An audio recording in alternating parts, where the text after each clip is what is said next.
I want to do a book haul video on the books that I got with my Christmas money. I don't know if people still do these, but I want to talk about all the books I got, and I have no one to talk to about it, so I'm going to talk to the internet.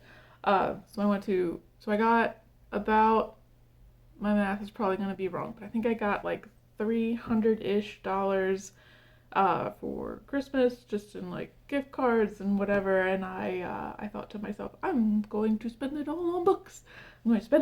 So I went to Second and Charles first, so hold on, I'm going to show you my stack. Whoop. That's the Second and Charles stack. Second place I went to was Barnes & Nobles. This is the Barnes & Noble stack. Okay, so at Second and Charles, I think I came out to about $70. I'm going to go through the books kind of quick. I still have the tags on them. Most of these I was able to get used, which I was super happy about. But downside is that very few of these were on my to be read list, which was what I really wanted to try and stick to that list for the shopping trip, and I didn't, but whatever. So I got Fight Club. I have never read Fight Club. I've never seen the movie, but somewhat against my will, I sort of know everything about it, and I saw it, and it was all of $7, and I said, sure. At this point, I've been walking through the store for a while, and I haven't seen a single book that I want, so it was a little bit of a desperation buy, but I'm not that mad about it. Same thing with, I bought I'm Thinking of Ending Things by Ian Reid. I had a different book of his on my list, and I couldn't find that one. This was the only one they had of his, and it was also $7.95, which is not bad, so I grabbed that one. This was on my list.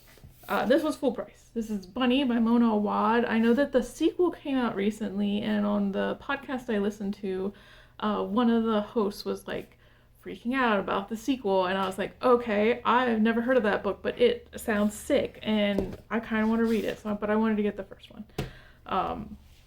And then I got Nona the Ninth, and it's a signed copy.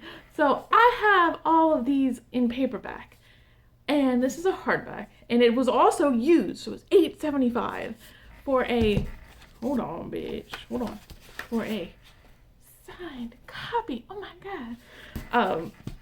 And I was ecstatic that it was signed, but I was kind of sad because it's hardcover, because that means that it's gonna send me on a quest to get signed hardcovers of all the books, because I know me, and we love a match set, but can't beat that price, so I got it. Same thing with I got the second Welcome to Night Vale transcript book, just because I have the first one, and I love the podcast so much, and I bought the first one like a million years ago, and every successive bookshelf clean out, I don't get rid of it, because I just like it. And I was like, you never bought any of the other ones. You like stuff past the first volume. And it was $7, $7.75. So, like, again, how do you beat that? Okay, and then last book from Second and Charles. And I got Kristen Arnett. Yeah, Kristen Arnett. Stop me if you've heard this one. Clown Lesbians. It's on my list. And it's used. It was $8.50. So happy. I'm so pleased with that. I was so pleased with this get, but also I had ended up spending like $70 of my $300 of Christmas money, so I was like, dog, we gotta keep hunting. That's a good stack, but I need more. Okay, so now we're gonna move into the Barnes & Noble stack. I don't know about y'all, but every time I go to Barnes & Noble's, I start off and I look at all the tables in the front, because often a lot of stuff I look for is in there, and I find nothing, and I'm walking through the store and I can't find anything. It's like impossible to find something specific in that store. We only just recently got one in my area, a Barnes & Noble's, and so I don't know if they're all organized this way or if it's just this new one they opened, but like the way it's organized is so confusing. I couldn't find anything, and I was walking through it, and I was like, wow, this sucks, big old bonky dolls. I can't find anything. I can't find anything I want. And then of course I get all the way to the back. And then it's like I just start seeing stuff everywhere. And they have a horror section that's just kind of crammed in between two other sections. It's like a wall, and it's like 3 bookshelves maybe. And I swear I got like half of this stack just from that wall. And I'm like, y'all really put baby in the corner. I don't know why, but anyway, so we're gonna start. These are all full price. Barnes and Noble's $200 something there. Okay, so I got The Ring. I didn't know it was a book first. I didn't know it was translated first. I watched this damn J horror 5 million times when I was a teenager. So sure, I'll get the book. I'll read the book. I went to the YA section. I got The Spirit Bares Its Teeth by Mr. Andrew Joseph White. I loved the first one. I even wrote a fan fiction about it. I loved it so damn much. So I really want to get the rest of them. They had the second one, so grab that. I got After the Disabled War God Became My Concubine. Listen, don't come for me. Shut up. I love Downbay. I could have swore I pre-ordered this one from my comic book shop, but they never emailed me that they had it, and I didn't know it was out. I knew it was coming out soon. I had it pre-ordered, I thought. They never emailed me, and Barnes & Noble's had it. So with my heart filled with guilt, I bought it, and I really hope that they don't call me in like a week and say, hey, we got your book in, because you know I'm going to buy it out of guilt. Out of guilt! It's like I was cheating on them. But I got it. I also got Chuck Tingle, Bury Your Gaze. I don't know why I couldn't find this book anywhere. I feel like I was looking for it all year last year, and I just didn't. I wanted the paperback. I don't like hardcovers very much, and I want the paperback, and so they had the paperback. I don't remember what section this was in.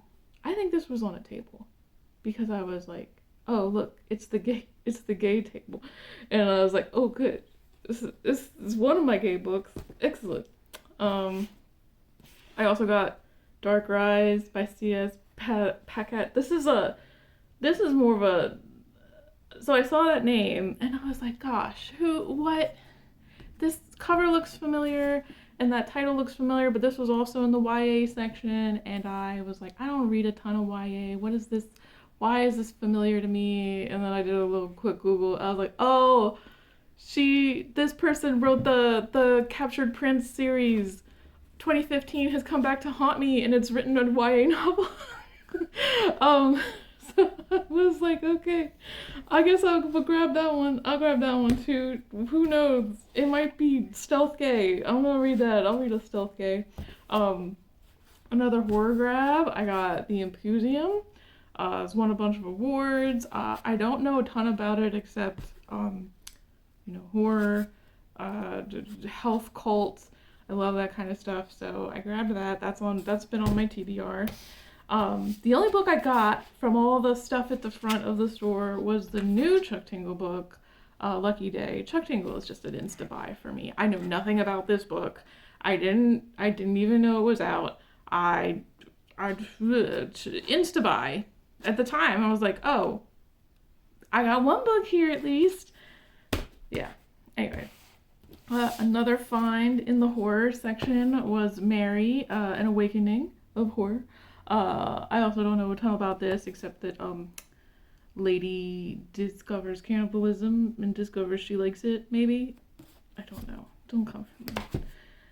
And then this was my only completely blind buy, which is The Last Dragon of the East. This was, again, I was desperate because I felt that I did not have any books, and I had not spent most of my money, and I was looking through the fantasy section, and I was just seeing either a bunch of stuff I've read before, or a bunch of stuff that I'm not at all interested in, or a bunch of stuff that I'm like, I don't even know if this is really technically fantasy, but okay, Barnes and Nobles.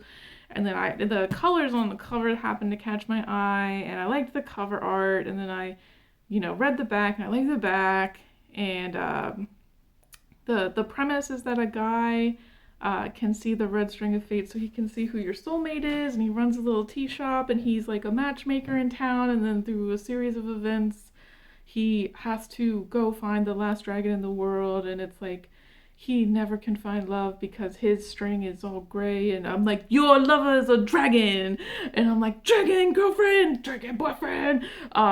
That's my hope, that's my dream, I hope so. I showed it to my husband and he immediately was like, you know, that's the one you're not gonna like because you don't know anything about it.